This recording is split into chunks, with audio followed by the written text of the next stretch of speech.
it up for debate? And can you imagine evidence confronting your faith that makes your level of confidence in it fluctuate? Inoculate yourself against suspect claims. If you believe it, and you're in a feeling, still not impossible, it's counterfactual. If you can show it, how you really know it, we got a way to find the counterfactual. You better wait. If you make claims that are evidence-based, then best to check them in evidence-based ways. You better wait. It's tough to reason someone out of believing what they were never reasoned into in the first place. You better wait. Counterfactual studies are just a practical part of scientifically modeling where a path will go. And if enough people hold counterfactual beliefs, they form an angry mob and storm a capital. Yeah, true beliefs are a form of capital. Societies rich in them tend towards rational use of evidence-based medicine instead of magical witchcraft when a pandemic explodes. So, what's the counterfactual for true beliefs about the greenhouse gases that you release when driving and keeping the lights on and producing heat? Ignorance is gonna put us over 2 degrees with melting ice, droughts, rising seas, forest fires, and climate refugees, motivated by the same basic needs that made Ted Cruz leave for Cancun in a Texas freeze. Yeah, false beliefs are a form of poverty, and like true beliefs, they spread virally. COVID-19 is connected to 5G, and you can kill it. Try bleach in your IV, I learned it from IG. It's my personal belief that I should do whatever personally works for me. But that's the thing, no person is an island, and science denial is working to spread the virus and pushing temperatures higher, and that's costly when everybody shares the same air commonly. Reduce the garbage heap with the carbon fee, cause false beliefs are not free. If you believe it, and you're in a feeling, still not impossible, it's counterfactual. If you can show it, how you really know it, we got a way to find the counterfactual. You better wait. Please keep your faith-based beliefs to yourself for matters of public safety. You better wait. Think about your neighbor's needs, and if you're not sure, hey, wait and see. You better Do wait. I have false beliefs too? I do. That's just my biased social primate view. My truth is that my truth is quite skewed, and yours is too. That's why science is cool, cause it ritualistically fact finds. Our brains tend to match the frames of allies and separate the good guys from the bad guys. But the scientific method is designed to transcend tribes.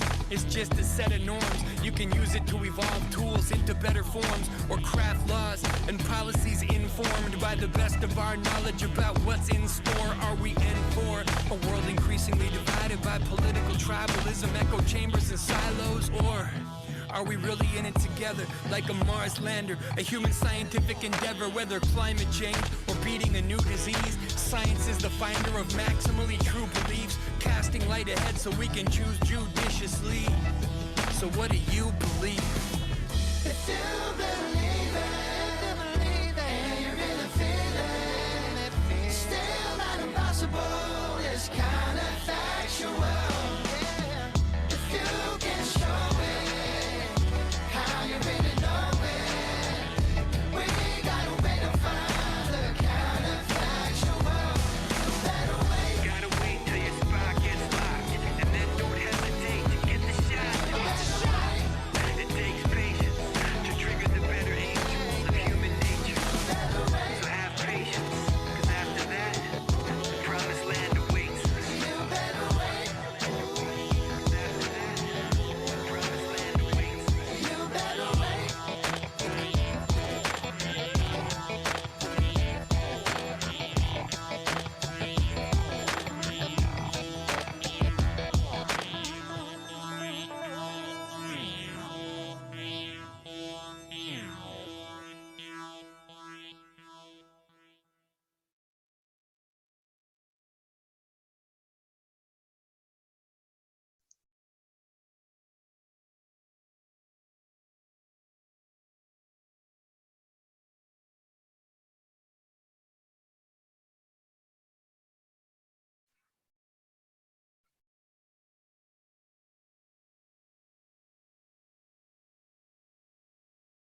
Good afternoon. I'm Leslie Herman, co-chair with Ruth Mackaman of Fridays at 3. For those of you who are new, Fridays at 3 is a program of the Lifelong Peer Learning program that has been in existence for more than 60 years, first at the New School and now at the CUNY Graduate Center. Each semester, we offer our members 36 study groups on a wide variety of topics. Fridays at 3 is a program that we offer 3 times a semester, not just to our members, but to the CUNY community and to the general public. Today, we're so pleased to have as our speaker, Baba Brinkman, an award-winning rapper, improv artist, and playwright, who has taken on the most pressing problems of our time in a series of rap guides, especially focusing on climate change. He makes his topics comprehensible, urgent, and dare I say, entertaining. In addition, he has spent many summers in Western Canada planting trees, and he has planted over 1 million. In the second part of his presentation, after the Q&A, Baba will perform improv on topics from the audience. So if you have a topic in mind or a question, please submit it through the Q&A at the bottom of your screen. Thanks and welcome, Baba. Thank you, Leslie. I appreciate the invitation, and to the CUNY Graduate Center for having me here. So I've been a climate change rapper for 5 years now. It's an odd situation to be in, but I had found my way into the science rap space, starting with a show about evolution, and a climate scientist reached out to me and said, you should do the science of climate as a series of rap songs because the public needs to know. And there's a challenge around public understanding of climate science, not with everybody, but with enough people that the politics are more difficult than they should be. So I want to take you through a bit of the journey of the past 5 years of trying to do that, trying to make rap songs and rap shows, off-Broadway shows, and music videos about climate change. You can find lots of this material on YouTube. On Spotify, there is the Rap Guide to Climate Chaos album. But I want to share a bit of the behind the scenes of some of these projects. So the Rap Guide to Climate Chaos was a record and a one-man rap theater show that I wrote through 2015 and brought to the off-Broadway theater, the Soho Playhouse in 2016. And the opening number of it is a summary of the international panel on climate change that the UN formed with the thousands of climate scientists creating a consensus among all countries. So they publish a document, a report, have been doing so for decades. The most recent full version of it is the AR5 report, as the state of climate science globally. So I read the public policy summaries of that document and created a song called IPCC, which is meant to just be a direct summary of it. And you know, this is something, if you're not familiar with my work, I call this peer-reviewed rap, because I take a document or a body of research, I try to summarize it into lyrical form as best I can, and then I don't just put it out there. First, I send the lyrics to scientists and I say, is there anything wrong with this? You know, will any of this be considered factually inaccurate by the experts and researchers in the field? And so then when I've got a finished product, I can really feel like it stands for the views of the majority of scientists in the field. So I'm going to share the music video for IPCC. This is the best recreation of the live feeling of the show that I've got. But since I don't have a full theater and lighting and everything, I thought music videos would be a good proxy. So I'm going to play the video, and then I can talk a little bit about the process of making it and the response that it's gotten over the years. This video actually only just came out just over a year ago, but I've performed this song live hundreds of times prior to that. So this is IPCC.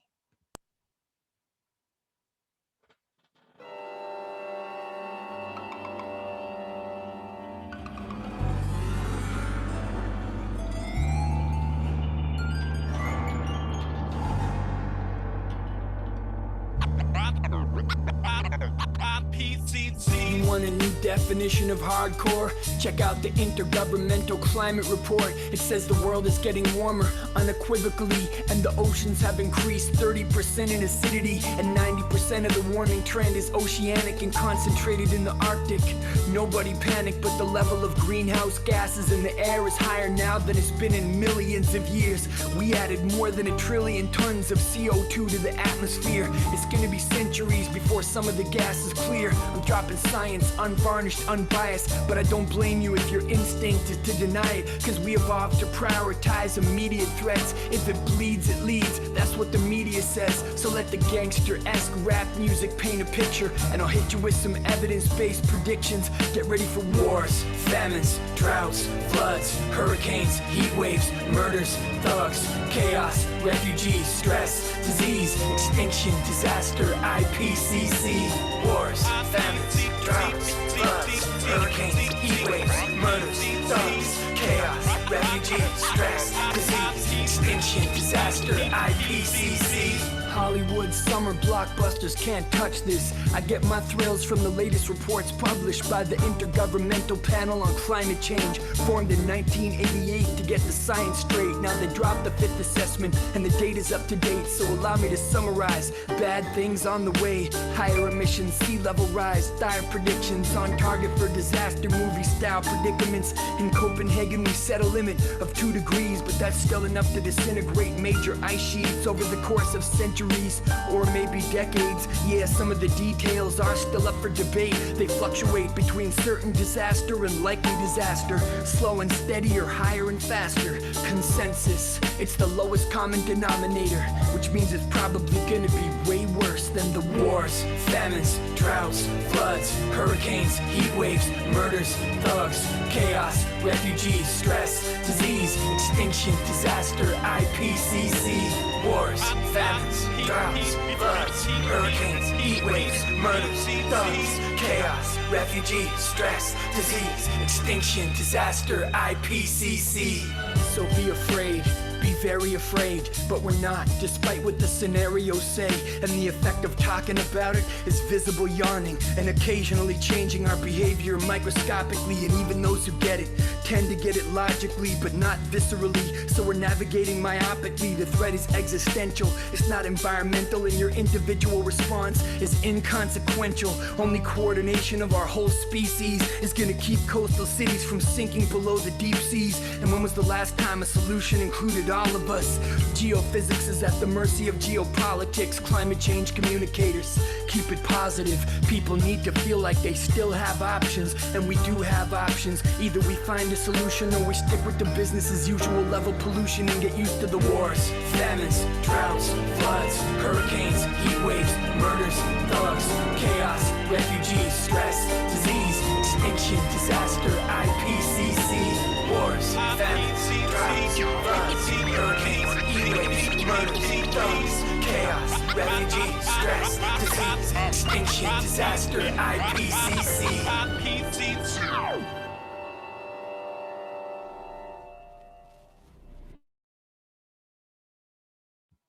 So I think you can see the dramatic juxtaposition I was trying to create with that one. I always find it odd when you're reading a sort of serious policy document, a scientific report, or you're watching a panel discussion of experts, and the tone is, it should be diplomatic, scientific, calm, and the content of what they're saying is, we are in huge trouble. The trajectories that are the likely trajectories of current CO2 emissions and greenhouse gas emissions are going to make for a very, very difficult world for a lot of people. And this is dramatic stuff. So I thought rap would be the right tone to strike to capture the drama. And one of my favorite things about making that video was working with a turntablist, Corey James Gray, who's a great rapper and freestyler as well. And I was like, we got to make the turntable a hurricane. And he cut up that IPCC combo, and then, it's like he's controlling the storms.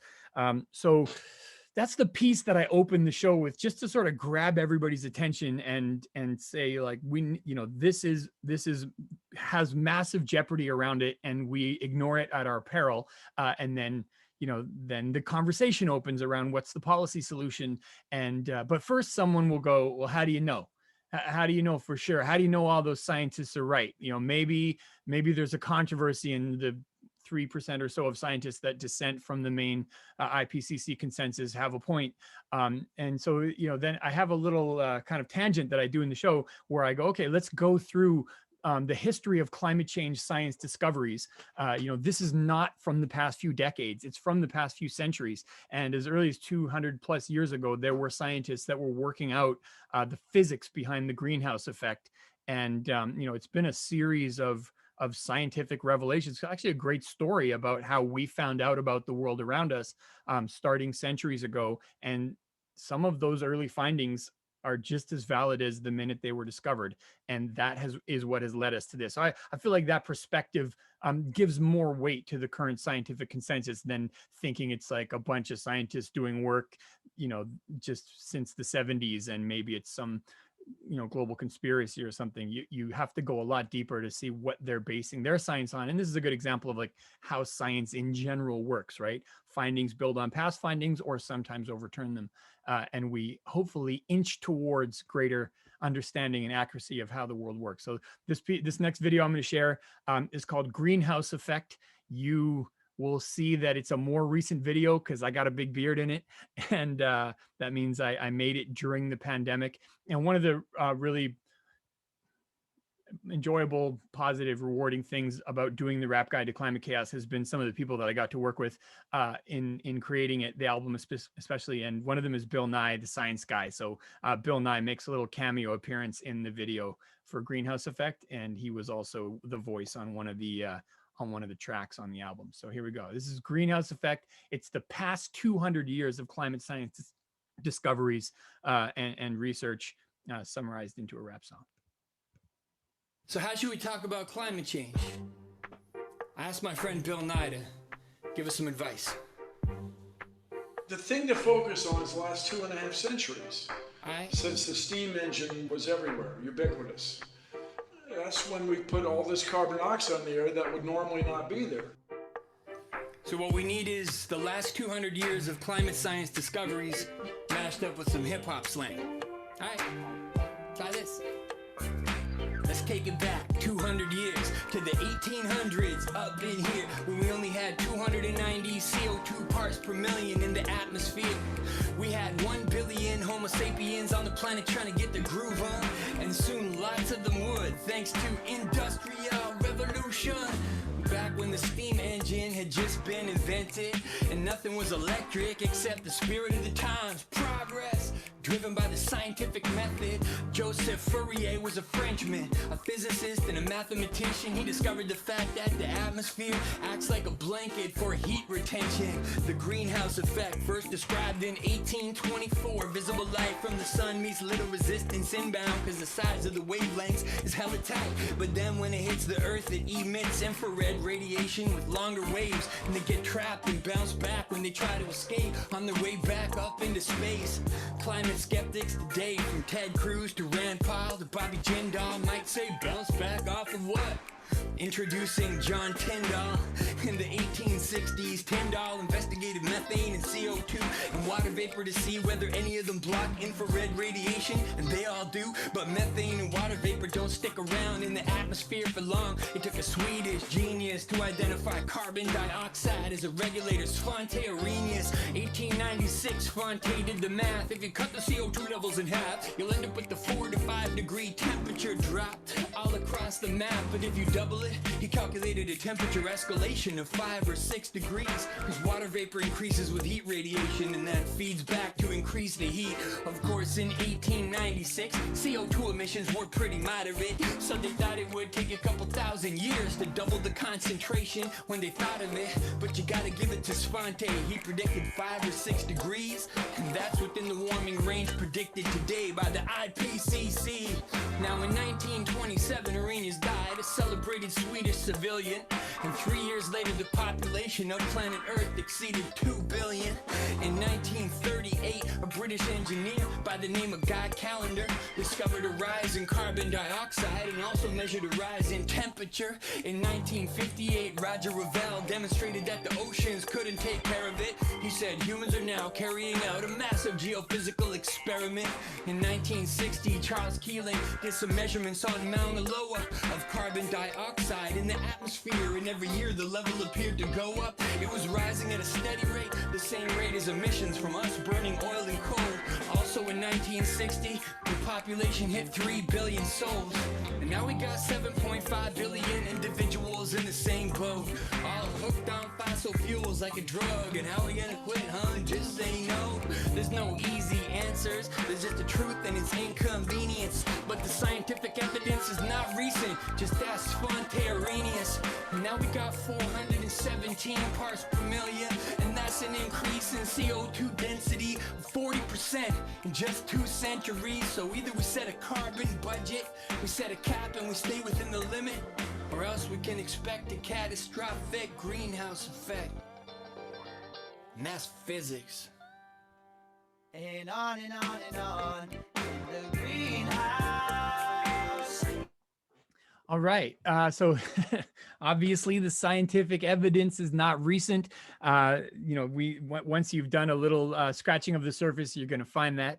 And so then, okay, you get people on board. People are like, okay, climate change, I get it. Yeah, all right, it's happening. What should we do about it? And really, like, once you've cleared the table to the point of people just agreeing that it's happening and it's dangerous and we need some kind of response, and the response has to be a collective response, because no individual can address something of this magnitude, global in scale. You know, the atmosphere doesn't respect national boundaries.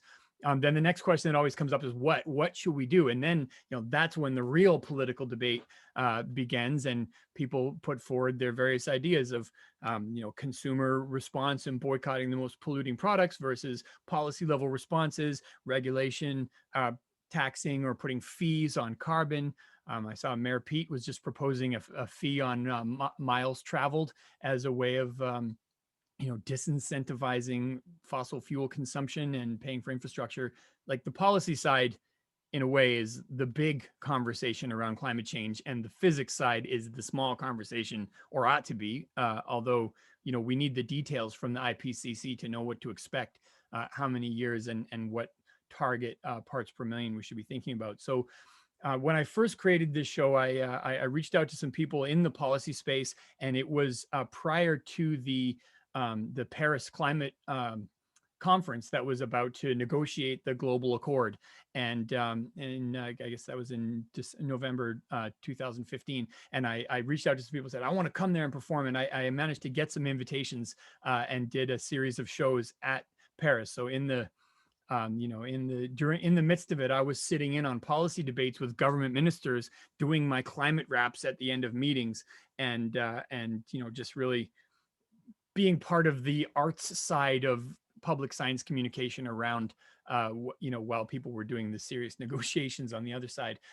I was not participating in the serious negotiations, suffice to say. But I did get a great video of a performance at the Paris conference, and it is basically the policy statement that I created around the Rap Guide to Climate Chaos. So rather than explaining what my policy arguments are and how we can solve this societally, I am going to just share this clip of me performing in Paris, and you can see how some of the delegates were reacting to that situation and what it was like to kick some raps at the UN back in the day.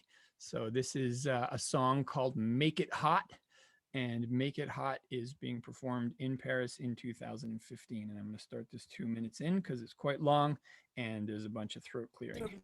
So let's start it at 2 minutes. How about right there?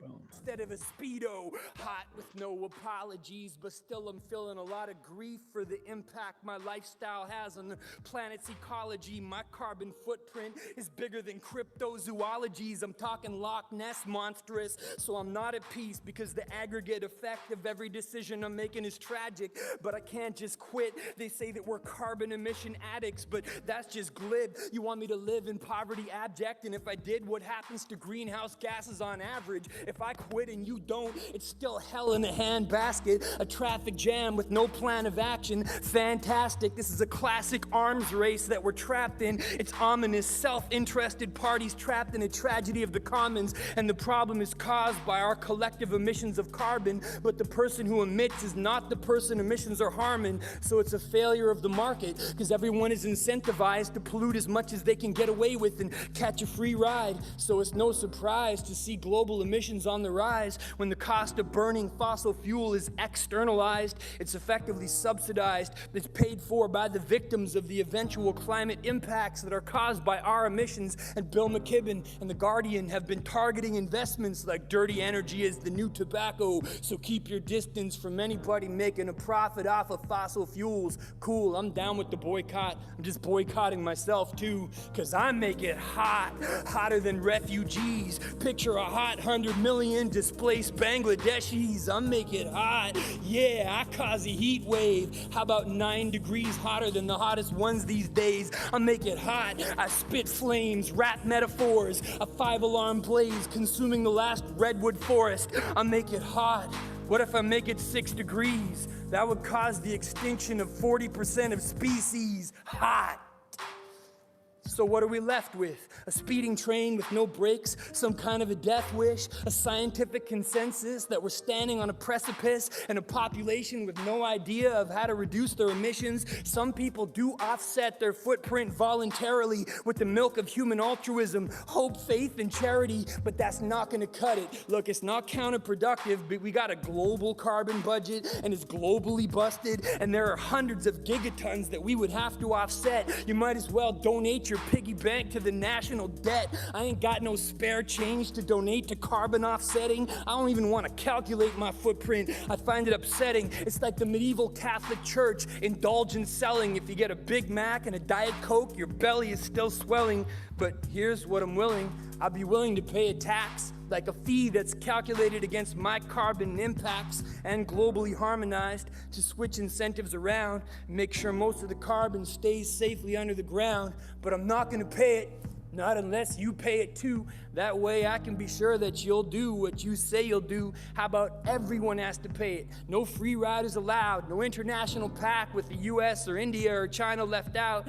Yeah, you can either invest it in programs or mitigation or dividend it back to me, but either way I won't be happy until they're carbon taxing me, because then I can make it hot without feeling a chill. I'm just sick of this feeling of guilt, killing my high when I'm feeling a thrill. So I make it hot, yeah, I get your emotions aroused. If we don't get those hot, we won't keep the oceans down, so let's make it hot. People, let's turn up the heat on polluters trying to catch a ride on all the rest of us for free. I make it hot on the mic and in my social life when I agitate for my friends to agitate for a carbon price. That's how you make it hot. Thank you.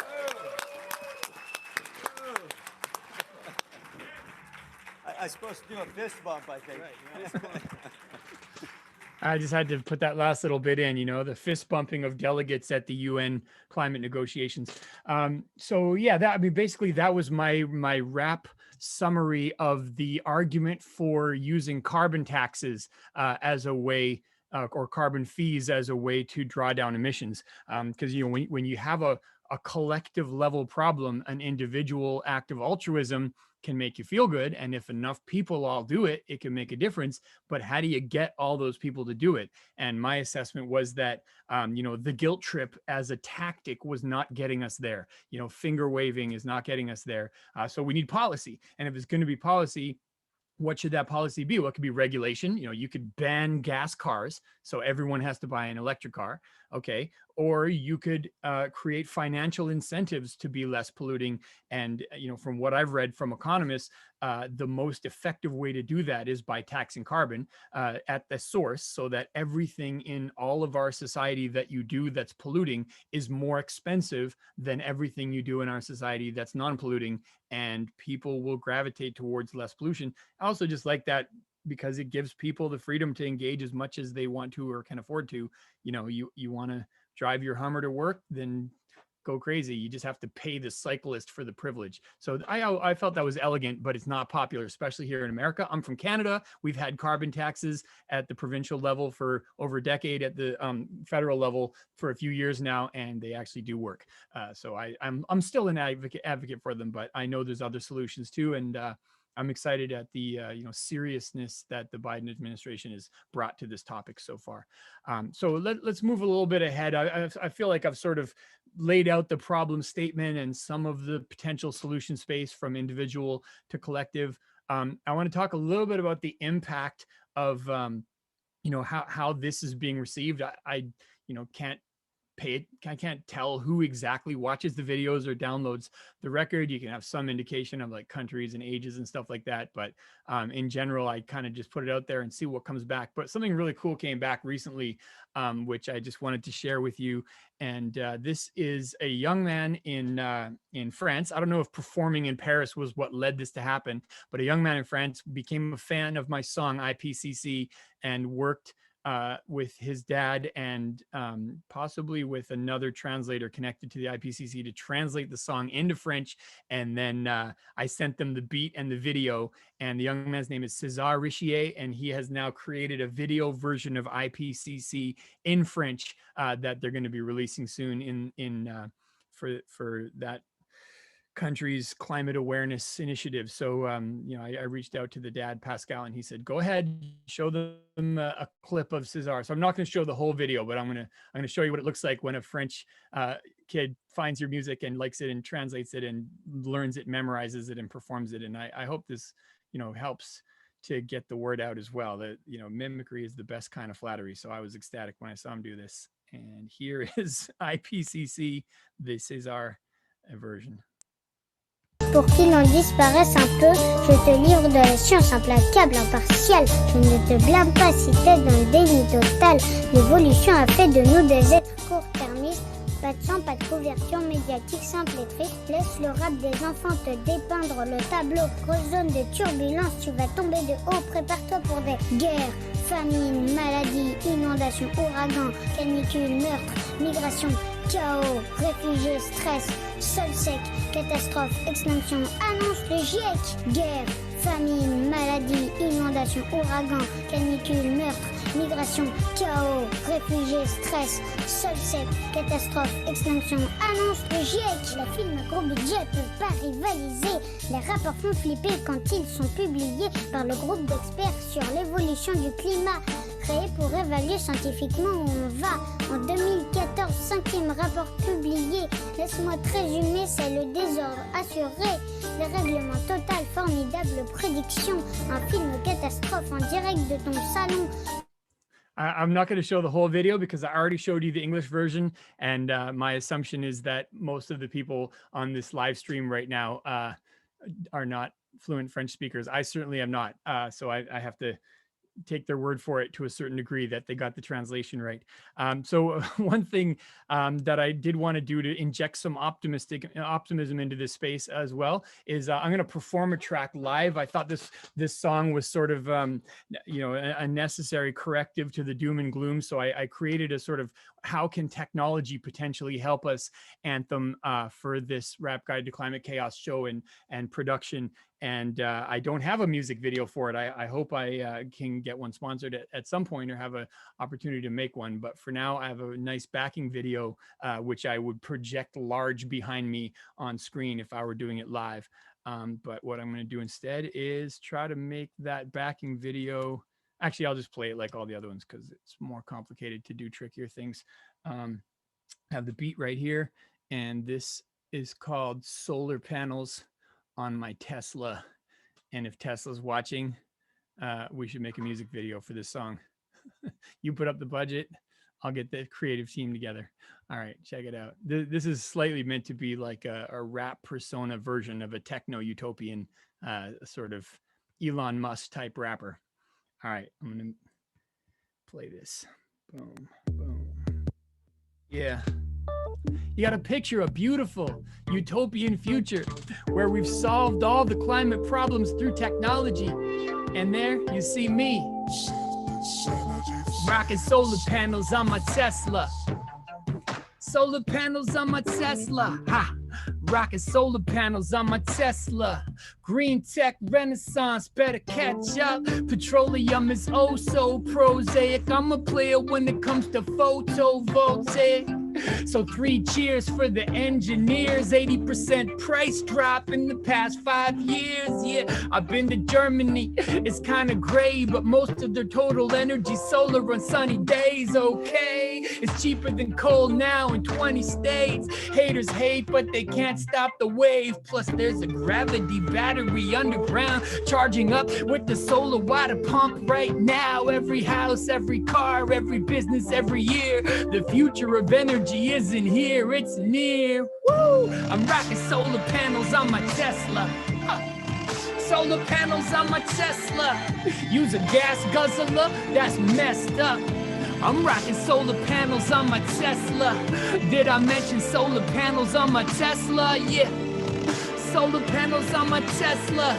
You got coal dust up in your left lung. I'm rocking solar panels on my... I'm a fan of how the wind feels. Windmills power whole cities when you put them up in fields. That's the new fossil fuel is the old way. Don't hate on wind farms, Don Quixote. What about nuclear? That's what they asking me. Hell of a lot better for the planet than gasoline. Some new investments made can make it extra safe. I'm thinking Bill Gates probably should investigate Apollo moonshot, scalable renewables. We can't expect Elon Musk to do it on his own. Cellulolytic biofuel and carbon capture, lifting CO2 out of thin air just like the Rapture. Gadgets to manufacture and toys to play with, making it pay when pollution poisons abated. So come fly with me on solar Cessnas into a future of affordable Tesla. I'm rocking solar panels on my Tesla. You say, rocking solar panels on my Tesla. Use a gas guzzler, that's messed up. I'm rocking solar panels on my Tesla. Did I mention solar panels on my Tesla? You got coal dust up in your left lung. Me, I'm rocking solar panels on my Tesla. Okay, time for a confession. I drive a Honda CR-V, not a Tesla. But if it wasn't so expensive, I'd get one and be rocking solar panels on my Tesla. Oh, Lord. Okay, that's the song. Hopefully that came through. We didn't do a perfect sound check at the beginning of this, but you guys all right with everything? Good? Yeah, okay. So solar panels on my Tesla, obviously a little bit tongue in cheek, because what I'm trying to do is make the point that yes, it would be wonderful if technological solutions could help us with carbon drawdown to the point where we don't need to put taxes on people and don't need to altruistically change all of our modern consumers' lifestyles. Not that we shouldn't, but just that, do we have to, or will technology come through and save us? And I like to be hopeful. I like to be a positive optimist and say, like, let's put the entrepreneurs on this. But the problem is the time scale. It's too expensive to draw carbon out of the atmosphere directly. It's way cheaper to be dirty than to be clean across most economies right now. And there isn't time to just let technology catch up through natural developments of innovation and invention, because we're on a clock. The IPCC tells us this, and that's how we know it, that the amount of CO2 being released annually is going to put us past, I don't want to say the point of no return, but the consequences of current global warming is already going to be dire, and it's going to get more and more dire as droughts and forest fires and hurricanes and everything increase. So we just can't wait. We can't wait for technology. We can incentivize it, but we can't wait. One of the lines in that song, Solar Panels on My Tesla, was addressing the question that comes up a lot. Whenever I do this show live, I do a Q&A with the audience, and then I freestyle rap about whatever policy solutions they suggested. And, it's always fascinating for me because it's such a diverse set of suggestions that come up. But one that comes up a lot is, what about nuclear power? And we know that nuclear energy is a low carbon technology, or almost a zero carbon technology. It's on par with solar. And it's, it is a high terawatt producer compared to many renewables, but a lot of people have safety concerns and environmental concerns, which frankly, I don't think the science holds up to those. When you compare energy sources, I think nuclear is as safe or safer in some cases than most renewables. So we should be using it. But I didn't really want to like make my climate change show all about the nuclear case for climate change solutions via atomic power. So I just said, like, what about nuclear? That's what they ask of me. Hell of a lot better for the planet than gasoline. Some new investments made can make it extra safe. I'm hoping Bill Gates will investigate. You know, that was my sort of like, yeah, I'm with it, but let's see if it works out kind of thing. But one thing that happened in the pandemic that was interesting was some people who work in the nonprofit space of nuclear advocacy for climate change solutions reached out to me and said, you know, maybe we should revisit this question because you seem like you agree that nuclear should be part of the picture. So let's make that policy argument in rap form. And, you know, I was up for it because I always felt like it was an unaddressed question in my show to a certain degree. So I said, all right, I'm going to tell people what I really think about how nuclear is super important for climate. And I do really think it is, especially when you do analysis of a country that had mostly fossil fuel based power and then converted to nuclear, and you see their total greenhouse gas emissions go down. Or conversely, when you see a country like Japan or like Germany sort of renounce nuclear and go back to mostly coal burning, and then you can count the tens of thousands of deaths caused by air pollution that was a direct result of shutting down all the nuclear plants when those nuclear plants were causing 0 deaths. So I feel like from a policy perspective, this is kind of a no-brainer. So let's make the argument. So I'm going to share one of my brand new music videos. Only a few thousand people have seen this. And it is about MSRs, or molten salt reactors. They're not really in scale commercial production yet, but they're very close to being. This is the like near term, extremely powerful technology. They're way safer than the previous generation of nuclear power plants, which were already way safer than all fossil fuel burning forms and most forms of energy. So let's dig deep into the physics and policy arguments and potential upside of the molten salt reactor nuclear technology that is on the near horizon. I'm really proud of this song and this video. It's going to be on my next record that's coming out in a month or so. This track is called Molten Salt. And if it's all brand new to you, it was all brand new to me a year ago as well. So I've been geeking out during the pandemic on molten salt reactor technologies. Here we go. Oh, hold up. This is muted, so I'm going to just restart it and turn the beat up, and I'll just need feedback from the panelists whether I got this volume level right.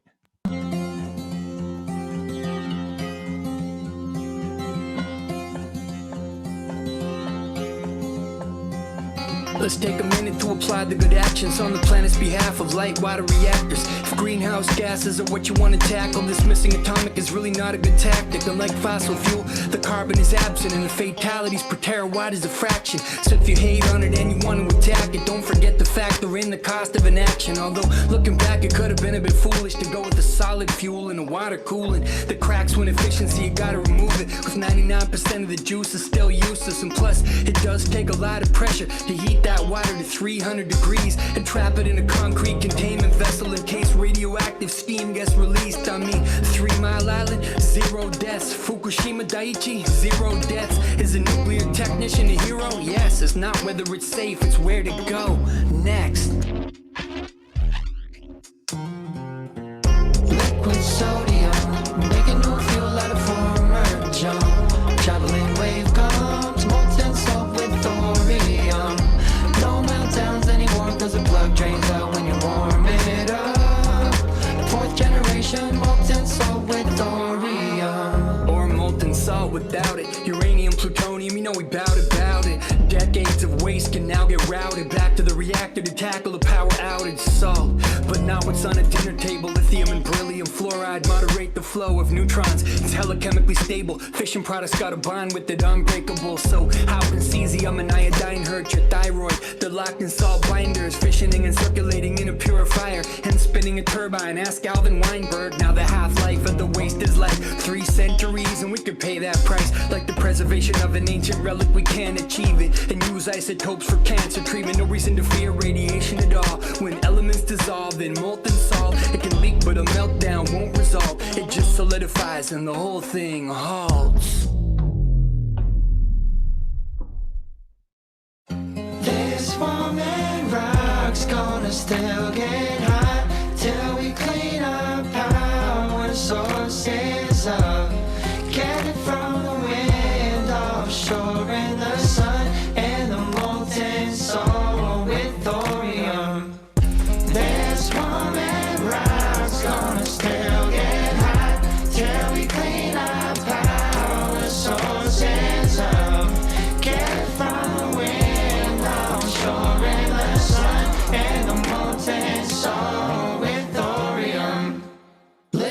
sodium, making no feel like a former jump. A traveling wave comes, molten salt with thorium. No meltdowns anymore, cause the plug drains out when you warm it up. Fourth generation, molten salt with thorium. So come on, sing along. Is it hard to build a modular reactor in a shipyard? Bring it on a truck to deliver the spark, and tell the haters to sit in the dark, cause it's way, way, way, way safer than climate change. Don't lose sight of the plot of the play. It's all about decarbonization all day, and energy poverty is knocking away. So no pressure, no more than a garden hose. Temperature high so the wattage flows. Price low, hydrocarbon, synthesize those. Desalinize, access the water grows. Watch coal plants fall like dominoes. This tech is so close, y'all, so nose. Close all emissions that are poisonous, and let economists calculate avoided deaths, and let everyone, Nigerian to American, celebrate the molten salt reactor experiment. Oak Ridge Lab, Tennessee, which invented cheap, safe, unlimited energy. Liquid sodium, making no feel like a former jump. A traveling wave comes, molten salt with thorium. No meltdowns anymore, cause the plug drains out when you warm it up. Fourth generation, molten salt with thorium. Liquid sodium, making no feel like a former jump. A traveling wave comes, molten salt with thorium. No meltdowns anymore, cause the plug drains out when you warm it up.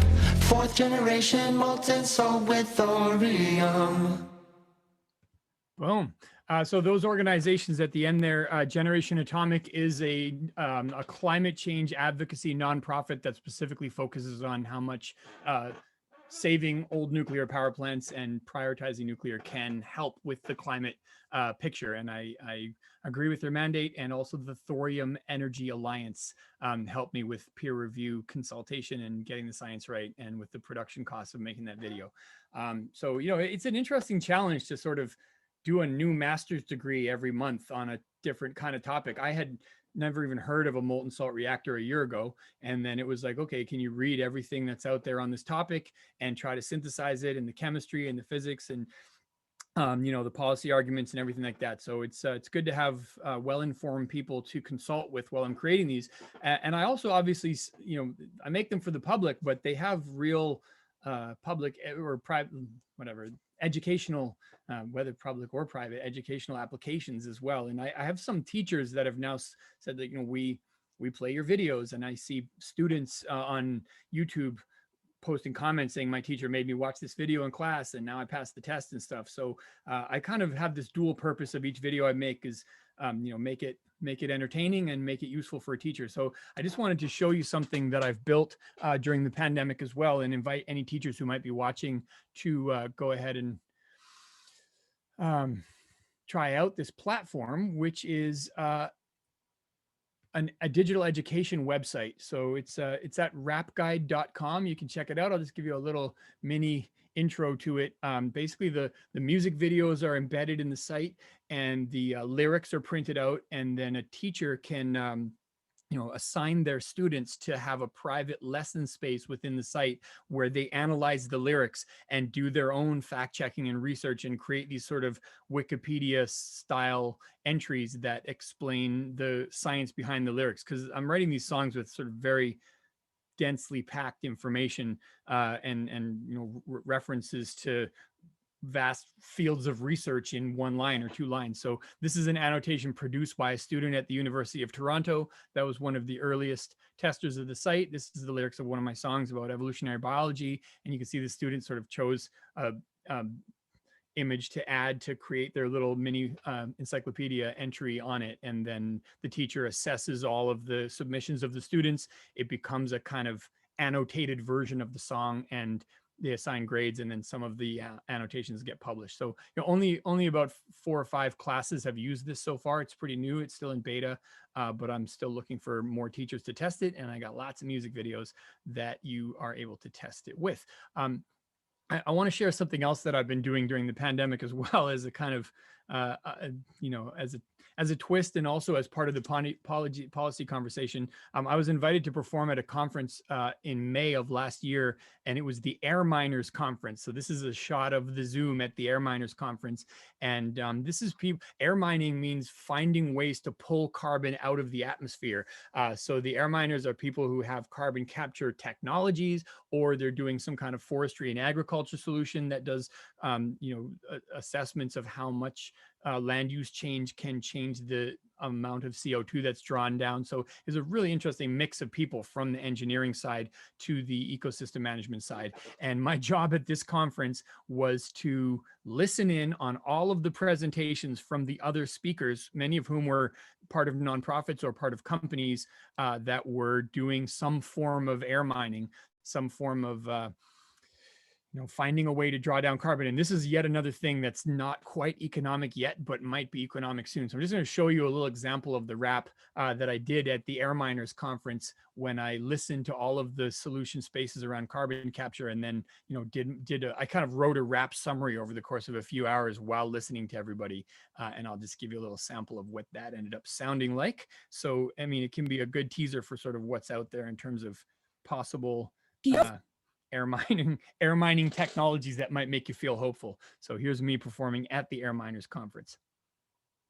Produced by photovoltaics. So get your sequestration certificates lined up, and if carbon is the problem, you might want to mine some. Time's up. No more quibbles about the remainders. Just get 100 million carbon capturing shipping containers, or maybe a few yoga mats and bracelets of plenty made from atmospheric CO2, baby. Ask Airy Gentry.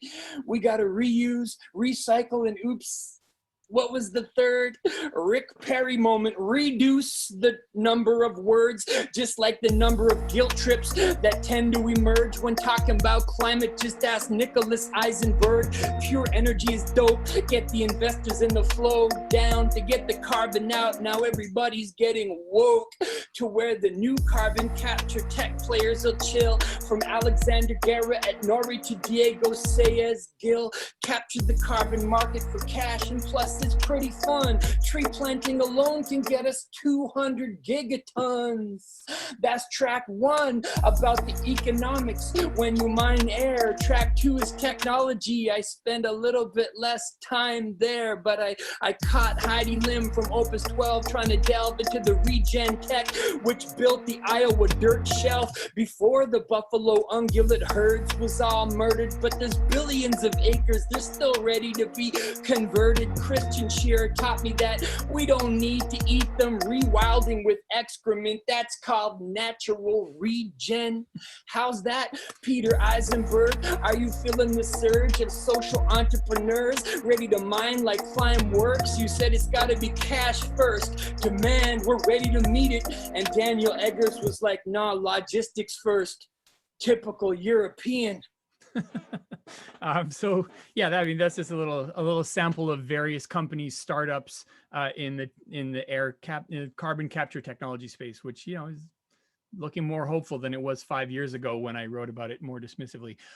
Okay, so we're coming near to the end. I just want to give myself and my team a little plug on that thing I was doing in that video, what you just saw. So basically, this is something called a wrap up, where you attend a conference or a virtual meeting or a Zoom of any kind, and you listen to what everybody said, and you write a song in 2 hours, and then you perform 3 hours, whatever. That one actually was closer to 4, but then you perform at the end, and I call that a wrap up. And I've actually I've started a company just over the past couple months called Event Wrap. And Event Wrap is, is a kind of like a talent agency, because there's a bunch of other artists that are starting to do this sort of thing where they perform kind of custom, let's say, personalized, specific, topical entertainment at virtual events. And I've been doing this at lots of conferences, the AGU, American Geophysical Union conference, and neuroscience conferences, and some some technology startup meetings and things. So, check out Event Wrap. If you're organizing an event and you don't want it to be dry, if you're worried about Zoom fatigue, we do wrap ups, we do custom wraps. That's what the Molten Salt one was, sort of custom created rap song and video. Freestyle sets is what I'll be doing shortly after the Q&A, where you give me the content and I give you the rhymes in real time. And, it's been great. I've found a collection of really talented artists here in New York and around the US that are topical, sort of versatile songwriters, and they take on odd topics already. And so the business model is, let's find events and let's find topics that people want to have amplified. And I'll bring talented rap artists and create profiles for them and sort of connect the need with the supply of, informative rap songs and performances for any event. So yeah, that is Event Wrap. It's just in the process of launching. And I think we've mostly gone through the main presentation time. That's where I'm at with my climate project right now.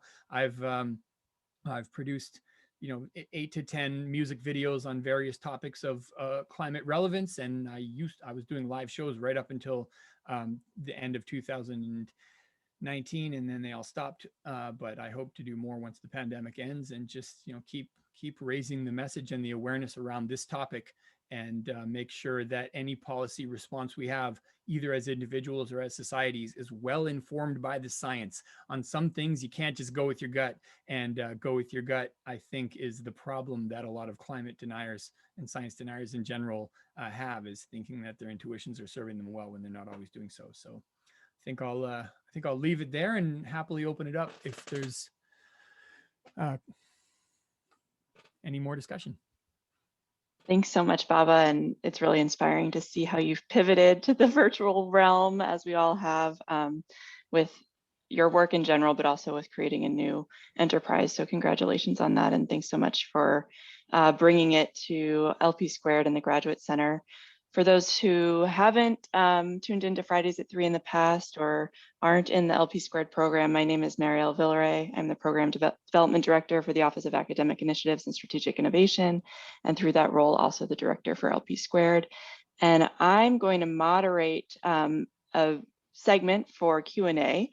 So we have a bunch of great questions here, and I'm just going to launch right in with one from Audrey. How would you propose getting the most people to buy into the concept of sustainability, and how can the necessity to replace fossil fuel become personalized enough to bring about the necessary acceptance and resultant changes? Yeah, those are great questions. And like personalizing this message often has takes the form of, here's why you should care, here's why it's going to impact your loved ones, yourself, people whose welfare you should be concerned about. And I think you can take people a certain way along the journey with that message. And part of what I wrote the Rap Guide to Climate Chaos to do was to say, put every single ounce of your energy and dollar into that consciousness raising initiative, and we still don't get there. We need more. We need policy level stuff. So, when I say to people at the end of the show, like, they're like, well, what can we do? I'm like, okay, it matters what you do as consumers, but the most important stuff is collective action. So if you can organize like the climate marches, the Fridays, the Friday for Future movement, if there's a boycott, like what you do only matters insofar as you're with other people on that consensus journey. And so that means a lot of diplomacy and politicking is going to be required, because the goal is to change policy, and policy will not be that far ahead of the culture. And policy has been so frustrating over the past few decades. We knew this. We knew it since the 70s and then the 80s. And Al Gore wanted to do a big like climate mitigation program at the federal level, but then he lost barely, or maybe he didn't lose, but technically he lost. And so then there's just been so much stalling, and we need to get to policy one way or another. So I'm trying to do it through rap music, and just try to make it fun, try to take some of the heaviness off it. As soon as you say climate change, people start to like wilt a little, oh, I feel so guilty about climate change. And that's not going to get us there. That's going to incentivize us to ignore it.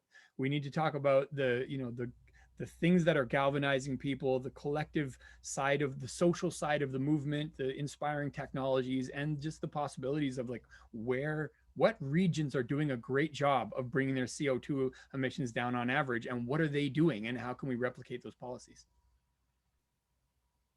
Absolutely. I agree with you completely. Bernie Belkin compliments your videos, great videos. But you mentioned in your talk between the videos that you see a lot of promise with the Biden administration. And Bernie asks, have you approached the Biden administration to promote their programs? That's now I feel guilty, like I've missed a trick. But no, one of the scientists that I work with to produce videos has a, I'm not going to say exactly what his role is, but he has a government consultative function. And yeah, I mean, how on earth do you approach the Biden administration? Has anybody got his phone number? Apparently lots of people do, actually.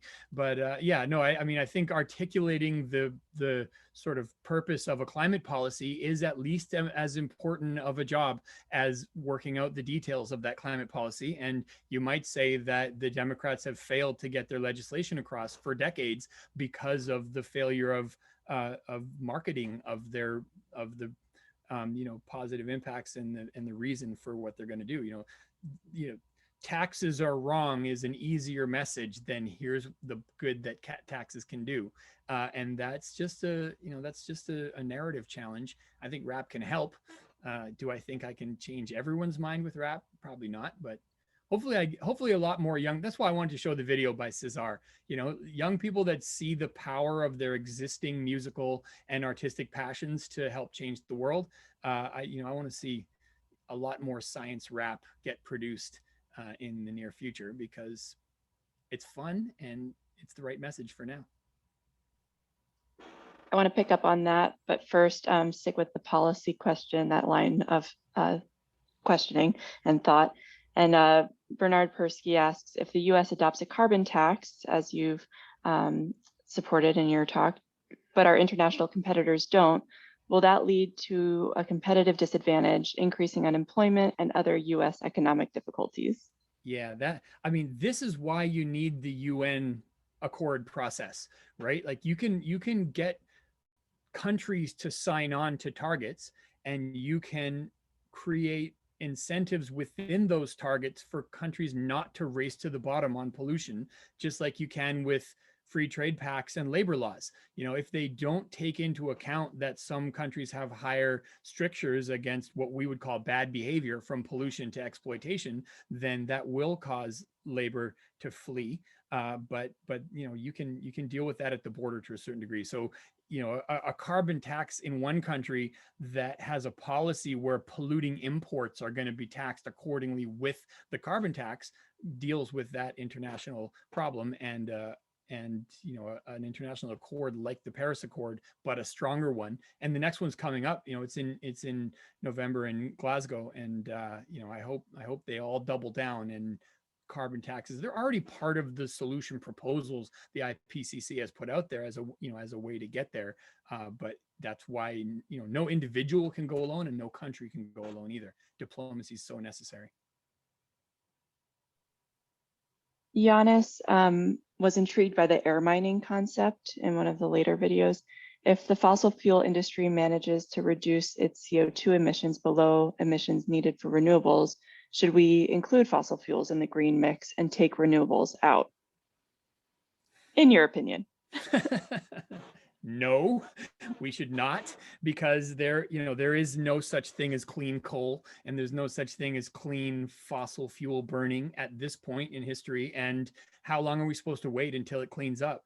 And also just like the offsets have to be done really well and verified for them to be legitimate, but I'm not against them in principle. And I think, what I'm excited about in the air mining concept is these are entrepreneurs creating startups, and their goal is to have a profitable startup.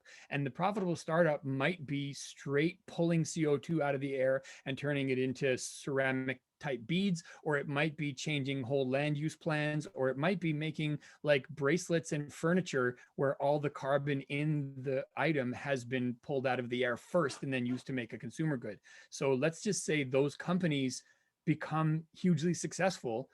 whether that, I mean, a carbon tax would help, right? As soon as there's a carbon tax, there's a huge financial incentive for all these air mining companies to expand a lot. You know, and I think the thing we just need to keep in mind is like the atmosphere doesn't care about our politics. There's just one number, and that number is how is the, you know, the parts per million of CO2.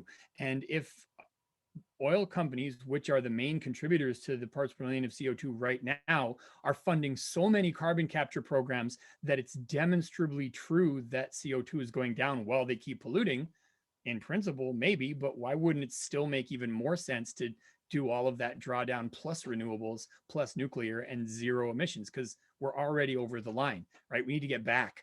So it's just, you know, it's a fanciful world in which we could get there, but in principle, maybe we shouldn't be ideologues about oil. We should like see what its impacts are and be real about what good it's doing and what damage it's doing. As you predicted in a way, or as you've experienced in past performances, there was a lot of chatter here in the Q&A about your opinion on nuclear energy. And I'll just pick up on one question here. How can you reassure people that nuclear energy is safe from being hacked or hijacked by bad actors? Yeah, I mean, that's part of the reason I focused on molten salt reactors, because most, if not all, of the safety concerns are addressed by that new technology. Molten salt reactors and most of the fourth generation nuclear technologies can use the waste from the old nuclear plants. You know, they're using uranium to create fission, and then they're throwing away like 98% of the energy potential of each rod once it fractures too much. You take all of that spent fuel and run it into the new generation reactors, and you know, the waste that they produce has a much shorter shelf life. It's so much, it's like a few hundred years. And you know, we can, you know, if we can keep the Declaration of Independence safe and cause it to not degrade, then why couldn't we do that with radioactive fuel that only needs to be stored for a few hundred years? And also, like, is it perfectly safe? No, but nothing is. So what you need to do is compare the safety record and the safety you know, concerns of nuclear with those of every other kind of energy. And pound for pound, the amount of manufacturing costs needed to produce terawatts of energy from nuclear versus how many, you know, thousands of hectares of solar panels or wind farms do you need to make the equivalent amount of juice? You know, there's a pretty good case that nuclear is actually more green than every other renewable because of how much less manufacturing is required and how much power you get out of it. So, you know, the safety concerns are real, but they're just never to be assessed in a bubble, except in comparison to every other way we get energy, unless we're all ready to forego energy use. And I'm sure not. And neither is anyone else on the Zoom. Otherwise, you wouldn't be on the Zoom. Very good point.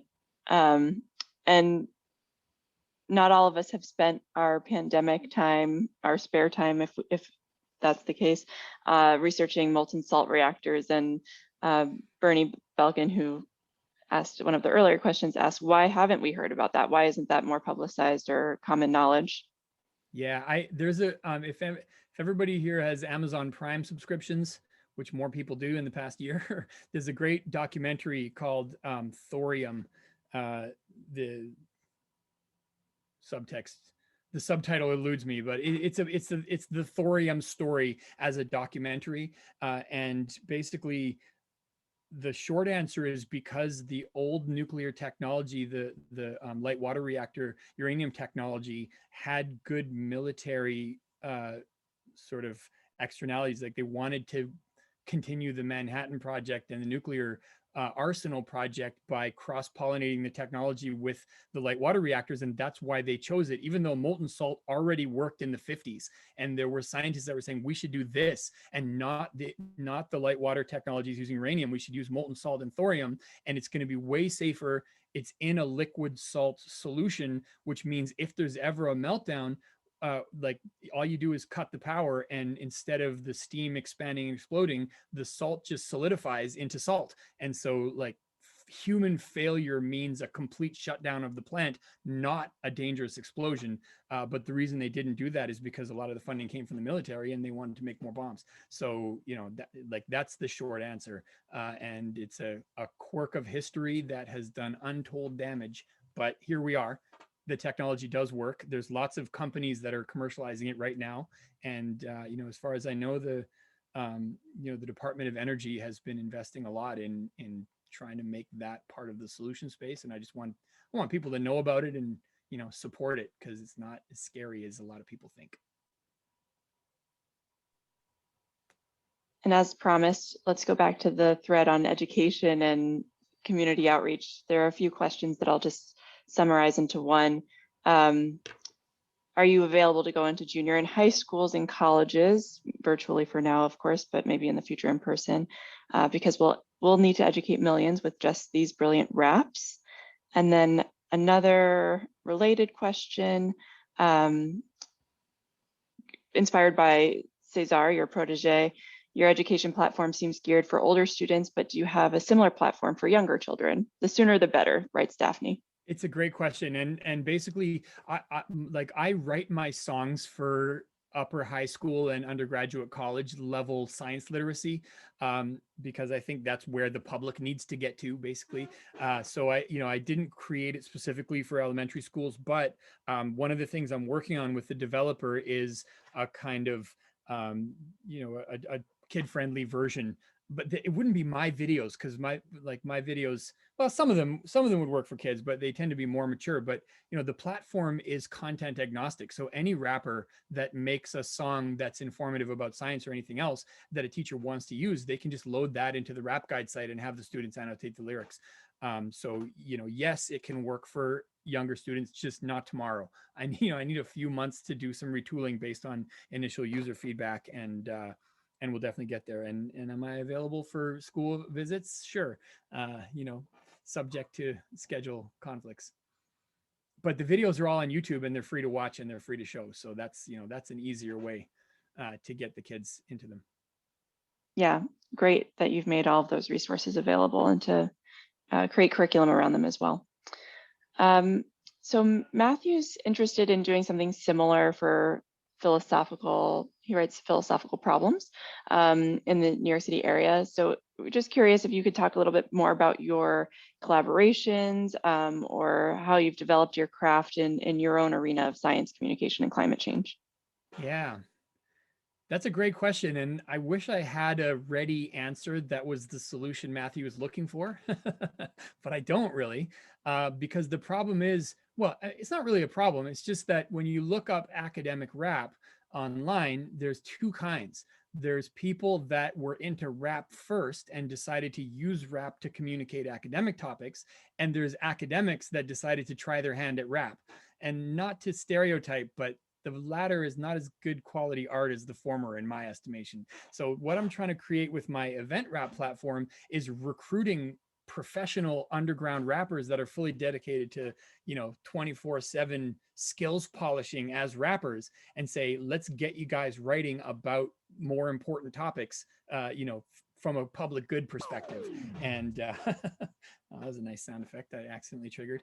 So yeah, that's the reaction I get too.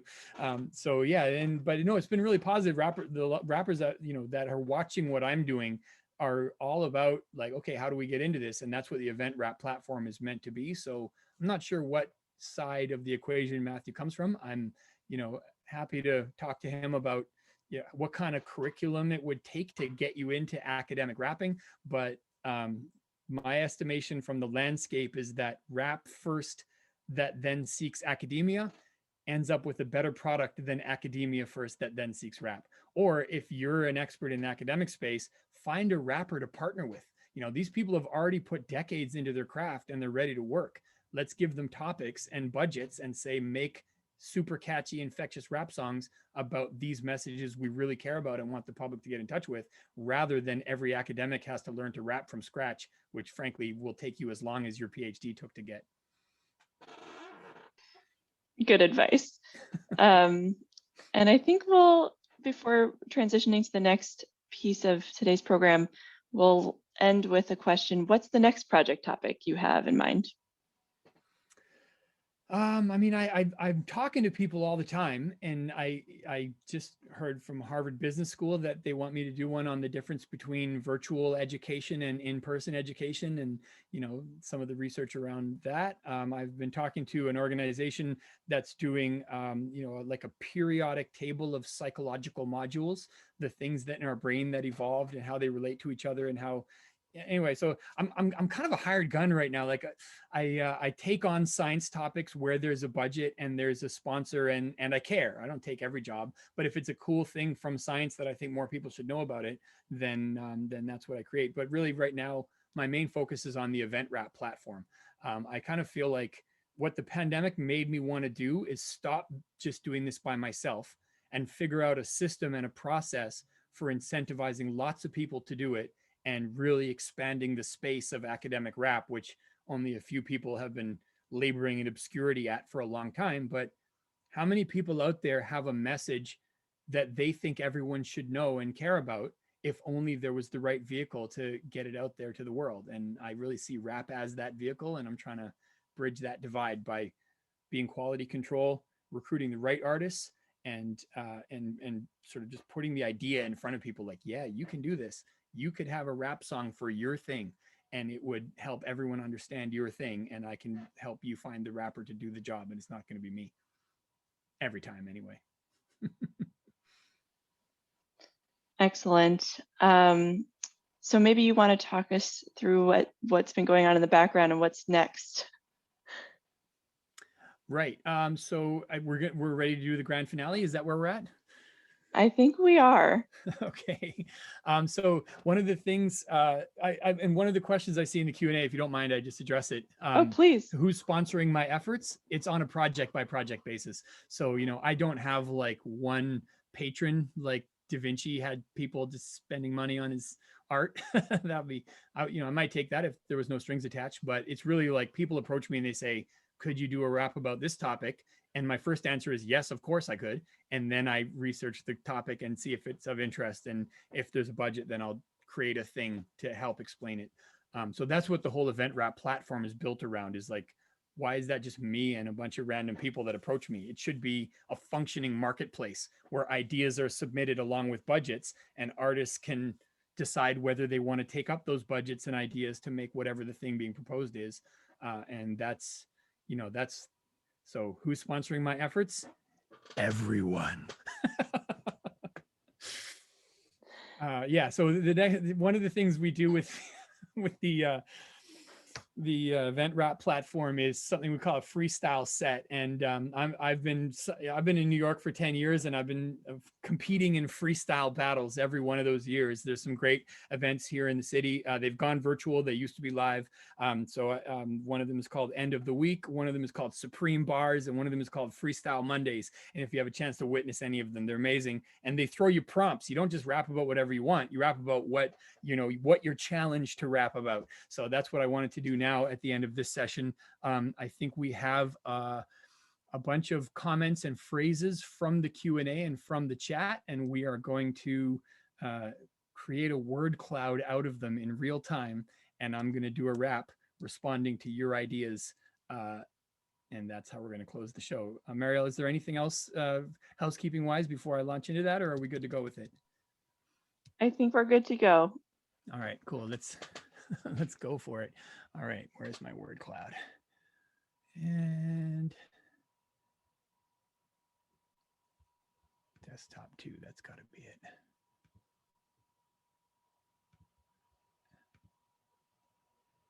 Is that looking right to you guys? All right.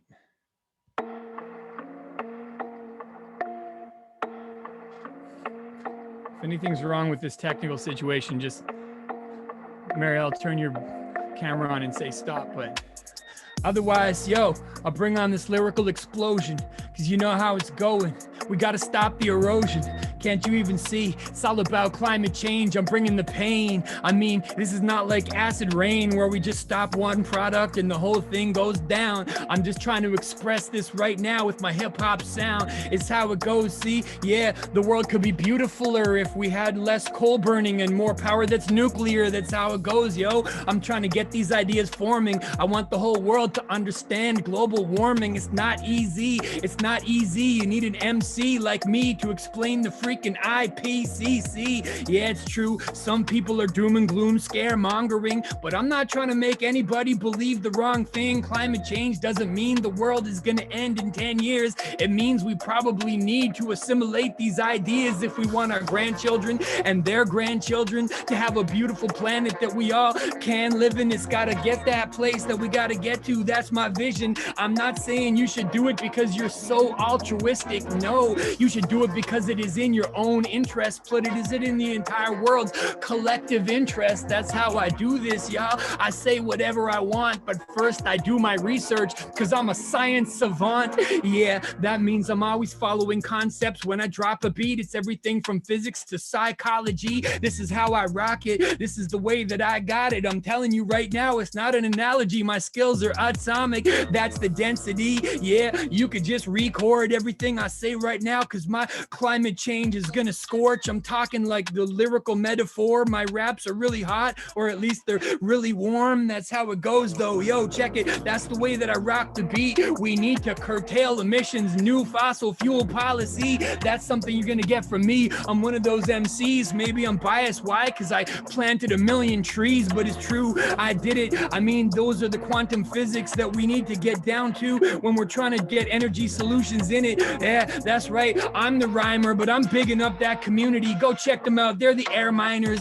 Yeah, that's the way that I rock it. That's what I do that topic for. You can find them online, airminers.org. That's the way that it goes. Yeah, rhyme straight out of the cranium. We're going to get it from the thorium and not just the uranium. Can't you even see I'm freestyling? I'm on Long Island. I'm like, thanks goodness somebody cares about climate and not just Biden, but he's got the better policies than the last administration. Hopefully that wasn't a stereotype that I was just making. No, it's something that we got to get to is understanding. Yeah, this is me. I mean, I am not just handing you beautiful ideas that you should just accept without considering. I am saying we can be skeptics, but we can deal with this thing.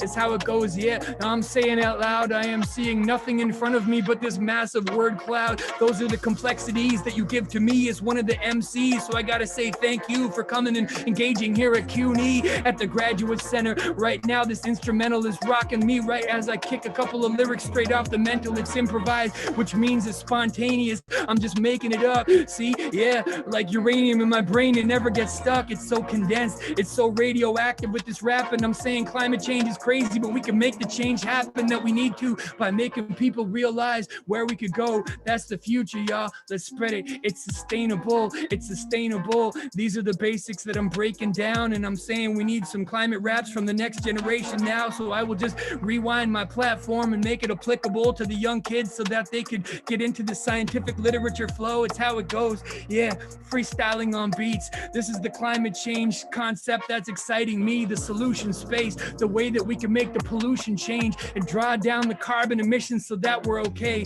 So anyway, yeah, freestyles on this beat, which means I never wrote them and they're for you, the unique.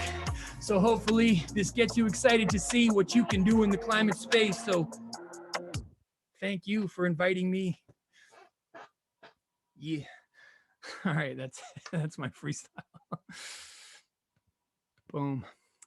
That's the end of the show, I guess. Is there a postscript, or I'm not sure where I'm at here, but I really appreciate you inviting me to do this. It's been a lot of fun. A lot of things that I talked about today I haven't really shared. I've just cooked up in my lab at home, so it was a great honor to be able to roll some of them out. And yeah, thank you. That was so great, Baba. Thank you so much. I wish I could do this. It's really good, and more power to you in continuing this wonderful work. And thank you so much for coming and talking to us. And thank you all for coming to this Fridays at 3, and our next one is April 23rd, Frank Wu. So please come back again. And Baba, we hope to hear some more from you. Okay, thank you all. Thank you. Bye.